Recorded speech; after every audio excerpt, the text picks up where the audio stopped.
સુરત શહેરના અનેક વિસ્તારમાં વરસાદ શરૂ છે। વહેલી સવારથી જ શહેરમાં વરસાદી વાતાવરણ સર્જાયું।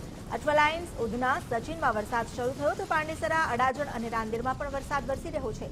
હવામાન વિભાગે વરસાદની આગાહી કરી છે।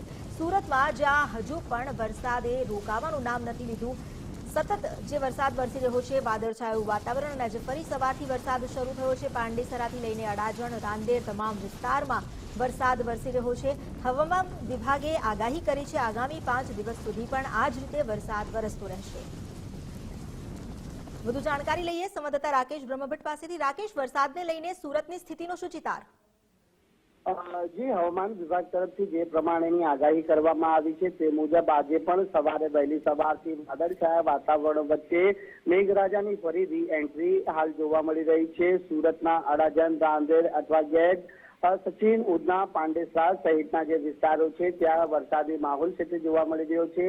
ક્યાંક છૂટો છવાયો વરસાદ છે તો ક્યાંક ધોધમાર રૂપે વરસાદ હાલ પડી રહ્યો છે। ઠંડકમય વાતાવરણ વચ્ચે પડી રહેલા વરસાદના કારણે લોકો હાલ ભીંજાવાનો આનંદ પણ માણી રહ્યા છે। તો કેટલાક લોકો ધંધા અર્થે બહાર નીકળતા તેઓએ જે રેનકોટ, છત્રી સહિતનો સહારો લેવાની ફરજ પડી છે, પરંતુ હાલ પણ આજે સુરત શહેરમાં વરસાદી માહોલ રહે તેવી શક્યતા નકારી શકાય તેમ નથી, કારણ કે હવામાન વિભાગ તરફથી સુરત સહિત દક્ષિણ ગુજરાતમાં ભારેથી અતિભારે વરસાદની હજી પણ આગાહી કરવામાં આવી છે અને તેને જોતા સુરત શહેરમાં હાલ વરસાદી માહોલ યથાવત રહે તેવી શક્યતા પૂરી દેખાઈ રહી છે।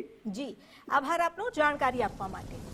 સુરત શહેરમાં જ્યાં વરસાદી માહોલ હજુ પણ યથાવત છે અને સવારથી જે વરસાદ વરસી રહ્યો છે તેના કારણે લોકોની દિનચર્યામાં પણ વિક્ષેપ પડ્યો છે। જો કે આ વરસાદની ઘણા સમયથી રાહ હતી એટલે સુરતની આસપાસના ગ્રામ્ય વિસ્તારના લોકો ખુશ છે।